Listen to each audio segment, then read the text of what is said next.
Hi everybody, welcome to this week's weblog. We're talking about Daniel. Now we all know about Daniel and the lion's den. That's one of the stories they teach us when we're little kids. It's an adventure story. It's exciting. Daniel's life is in peril. But Daniel's life is more than just that one story. It's a story of faith. It's a story of perseverance.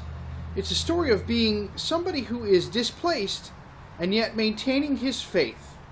So let's take a look at the story of Daniel this week. Congratulations and welcome to beautiful Babylon. You're here because you're one of the brightest and best in all of Israel, and your services have been desired. Well, I'll say demanded by your new king. Located in the Fertile Crescent, Babylon will be your home for at least the next 70 years.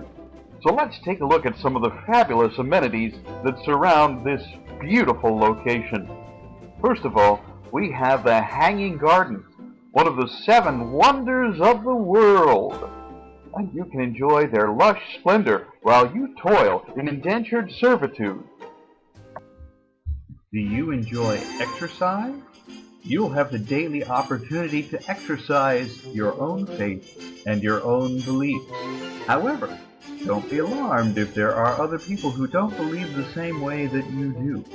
You may even be persecuted for your belief. So I would suggest that you practice genuflecting many times before false idols.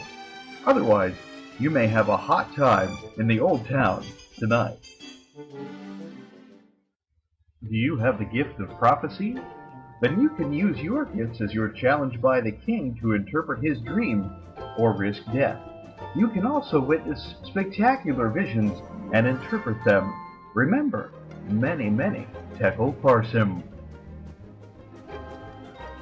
There are many fun recreational opportunities here in Babylon. You can play Dodge the Enemy, or even better, A Night with the Lion. Make sure to pray as much as you can so that you can get caught and thrown in with those gentle, cuddly beasts. Where else would you be able to see wildlife up close and personal? If you're smart enough, faithful enough, and have the ability to stick to your convictions, you too could make profit from being a prophet here in Babylon.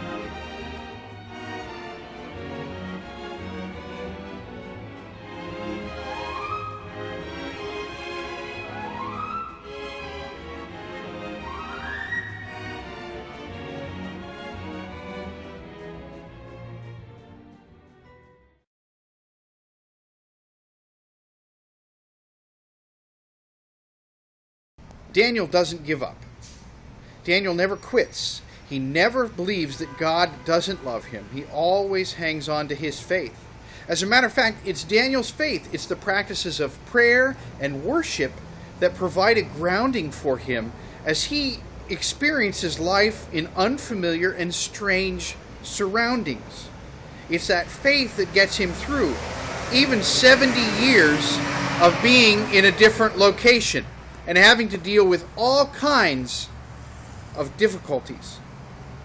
So I want you to think about, how would you react if you suddenly had to move? What would you do if you had to find a new place to worship, or you were uncomfortable praying and doing all of the things that you do as a Christian? Secondly, I want you to think about God's presence in your life. Can you think about a time when you maybe didn't feel close to God or like God was present with you? Finally, I want you to write a prayer and pray it with your family. And that's the story of Daniel. He was persistent, he was faithful, he was a man of honor, and he was always placed in a position where he could help others. We'll see you next week.